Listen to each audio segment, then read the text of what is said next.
ഇതെന്താണെന്ന് മനസ്സിലായ? കോവലിൻ്റെ ഏറ്റവും നീളം കൂടിയ വെറൈറ്റി തൈകളാണ്. അപ്പോൾ ഈ മഴക്കാലത്തൊക്കെ ഇത് നട്ട് കഴിഞ്ഞുണ്ടല്ലോ, ശരിക്കും കണ്ട് പടന്ന് പിടിച്ച് കയറും. ഒരു നവംബർ തൊട്ട് നന്നായിട്ട് കാ വീഴും. മഴക്കാലം കഴിഞ്ഞാണ് ഏറ്റവും കൂടുതൽ കാ പിടിക്കുന്നത്. ലക്ഷക്കണക്കിന് രൂപയുടെ ബന്ദിയുടെ വിത്താണ്, പറഞ്ഞേ വിശ്വസിക്കാം. ഇതാണ് ഐറ്റം.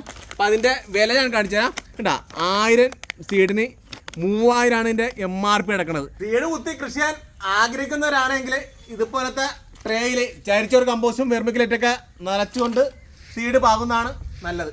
ഇതുപോലുള്ള മഴമറ സംവിധാനങ്ങളുണ്ടെങ്കിൽ നല്ല കരുത്തുള്ള തൈകൾ കിട്ടും. പക്ഷേ ഞാനത് ഒരിക്കലും പ്രൊമോട്ട് ചെയ്യുന്നില്ല. കാരണം നല്ല മഴക്കാലം വരുന്നത് നമ്മളൊക്കെ അറിയാത്തവരൊക്കെ പാകണമെങ്കിൽ ചിലപ്പോൾ നഷ്ടപ്പെട്ടു പോകാൻ ഇടയുണ്ട്.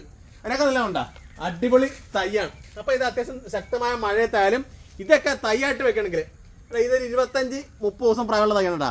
ഫുള്ള് വേരാണ്. അപ്പോൾ ഇതൊക്കെ കൊണ്ടുവയ്ക്കണമുണ്ടല്ലോ, ചട്ടപ്പെട്ട വളർന്ന് കയറി വരുവേ. ഓണത്തിന് പ്രധാനമായിട്ടും 10 കളറിലെ പൂക്കളാണ് വേണ്ടത്. ഇത്തവണ 10ഉം റെഡിയാക്കിയിട്ടുണ്ട് എന്നുള്ളതാണ് ഏറ്റവും വലിയ ഹൈലൈറ്റ്.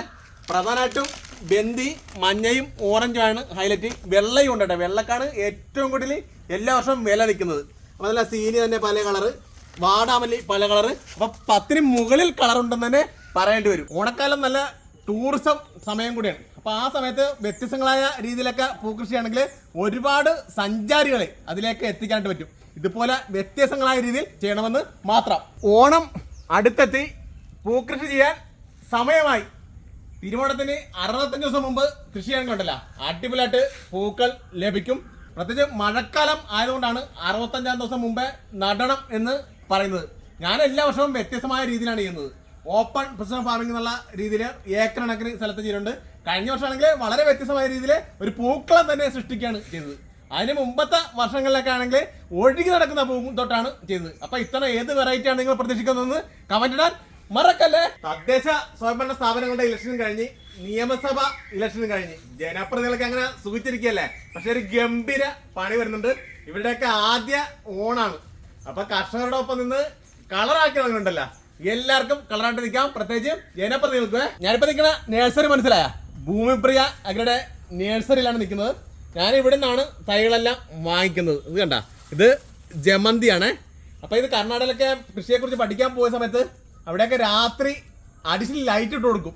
അപ്പം അങ്ങനെയുള്ളവർക്ക് ചെയ്യണമെങ്കിൽ ഒരു 70-80 ദിവസം തൊട്ട് നമുക്ക് ഇതിനെ വിളവെടുത്ത് തുടങ്ങാം. ഒരുപാട് വെറൈറ്റി കളറുണ്ട് കേട്ടോ. ഇപ്പം ബന്ദിയാണെങ്കിൽ തിരുവോണം എന്നാണ്, അതിന് 60 to 65 ദിവസം മുമ്പ് നടുകയാണെങ്കിൽ അടിപൊളിയായിട്ട് ഫ്ലവർ ഉണ്ടാവും. അതിന് മുമ്പേ നട്ടാലും കുഴപ്പമില്ല, മഴക്കാലാണ് വരുന്നത്. കണ്ടിന്യൂസ് മഴ പെയ്യണമെങ്കിൽ പൂവൊക്കെ അഴുകി പോകാൻ ഇടയുണ്ട്.